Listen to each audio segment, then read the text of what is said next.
Karen, how you doing?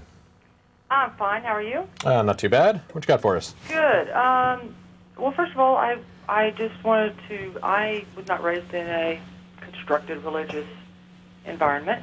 Okay. I consider myself a devout agnostic. Okay. So I just had a couple of questions for you guys.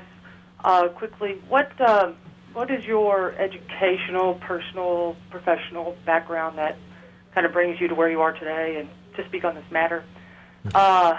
Secondly, what would you believe would be, what do you think it's going to take for human beings to be able to live a life and a good life, and that without having to look to some higher deity to explain that or rationalize that?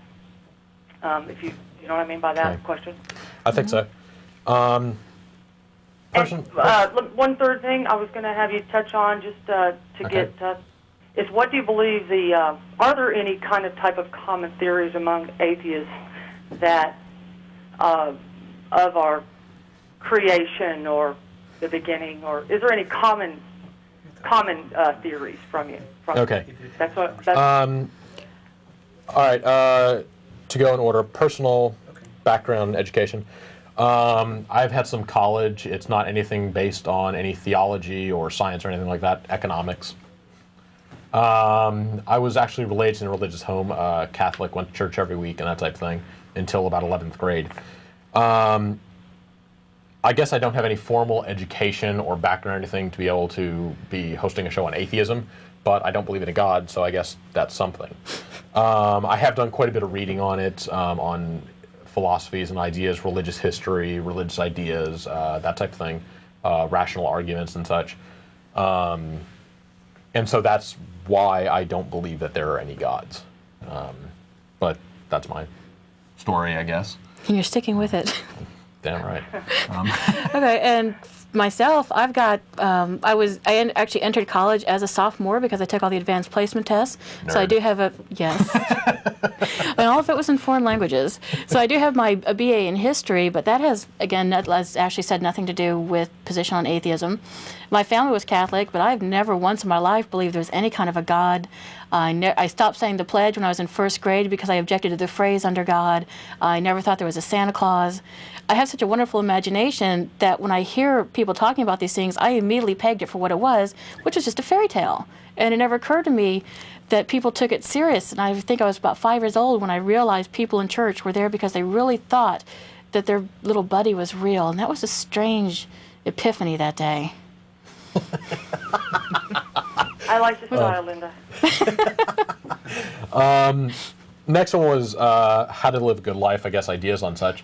I'm coming more to grips now. The old host of the show used to say actions. Let me kind of clarify that. And okay. I guess my question is that I've pondered is, and this is the way, I like to live. I consider myself a good person without having to kind of worry about what's going to happen to me after I die. Yeah. So my question is, how do we, what's it going to take for, let's say, all human beings to kind of live that way, and why cannot we live that way? Okay. I have a theory on that. Go for it, then. Okay, for so much of human civilization, for almost our entire history up until about 200 years ago, we were so utterly dependent on each other that no person could literally survive alone. For instance, these days, you could go for weeks without seeing another human or without interacting with another human. You have ATMs, you have your little automatic gas, you have this and that. But while we all lived together as a group, we were dependent on external things to survive, as it were. I hope this is not being too fuzzy. And in the West, in fact, everywhere there's a religion, people are taught that they have to look outside themselves for survival, for their source of morality, because we've just come up in a civilization where you had to do that. But now we can actually survive with we have the better education. Oh, this is getting awfully fuzzy. But the thing is, if we could just teach people that you don't have to lean on somebody else in order to be a good person, that you can actually look inside of yourself, you have your own morality, or a morality that's actually accepted by society, that you yourself are not inherently evil. All of those things have to be overcome before we can become less religious, less leaning on a deity or a demiurge of any sort. I'd like to, education is a big part of it, and be able to go to people and say, hopefully open up their minds and say, look, there's doubt to whether or not God exists.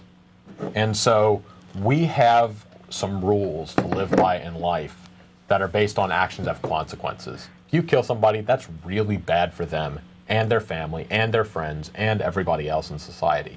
Well, yeah, and so I'm going somewhere with this, so just let me ride. But we have a rational and a reasonable basis for why we have a good life and why we don't need a God for that good life. Now, the education part comes in as in there are a couple different choices on how to have an outlook on life. You can either believe in God and believe that you shouldn't kill because, well, he said so. Or, since we don't really know that God exists for sure, here's a better reason for why God doesn't, or for why killing is a bad thing. And we think this reason makes a lot more sense other than just because, well, he's the one with the more power. Yeah, and I think that's reasonable. So. Right, and it's reasonable that, couldn't we actually become more of a moral society when we do not depend on the fear to keep us from doing the things that we inherently know are not I think so, moral. because we have a rational I do believe idea. we do inherently know what's moral and what's not. Yeah. I mean, basically. Yeah, I think we would have. I think it would be a better society just because we'd have a rational reason to live life the way we do, rather than basing it just on, well, he's really big and powerful and scary. Yeah, So, and like the last caller, I think what he was trying to say to you was, how do you know that a hug feels good? And I was not raised in a religious family. Never was taught that a hug was good. But I know a hug feels good. Yeah. I know. I have friends that are Catholics, Christians, Jews, whatever. That also, I think the hugs pretty much feel the same to all of us for the reason because it just feels good. Yeah. Just curious about that. I appreciate that and like the show. Okay. Thanks a lot for calling. Bye. Bye. Also, one other thing we forgot to go over, origin of the universe and stuff, atheist theories on that. Well, she said life specifically, didn't she? I'm not sure. But regardless, the answer is going to be pretty much the same. Atheism is simply lack of belief in a God. There's no atheist doctrine or dogma that says you must believe so. So it's pretty much whatever's the prevailing scientific theory, and I believe panspermia has become very respectable. They've got evidence that is possibly how life first came to Earth. Yeah. That's the theory that little bacteria, or maybe even, I guess it'd be just or at least single-cell organisms, came to Earth on comets and on meteorites. Well, I've actually heard not even bacteria or anything quite that advanced, but more just the organic molecules. That's true, yeah. You can have just plain organic molecules as well. So, but basically, the answer comes down to it's not technically an atheist issue, and our answer would be, if we don't know, well, we don't know, we're looking into it. Mm-hmm. Science doesn't have a firm 100% explanation saying life began this way. So until we do, we're not positive, we're looking into it, we've got some ideas. Get back to us in a little while, we'll find out. Well, just pretty sure it wasn't a god with Plato. That's one of the theories that's a little bit lower on the list, yeah. The content of this video is produced by the Atheist Community of Austin, a nonprofit educational organization promoting positive atheism and the separation of church and state. If you enjoyed this content and are willing and able to provide a donation, please visit the website below.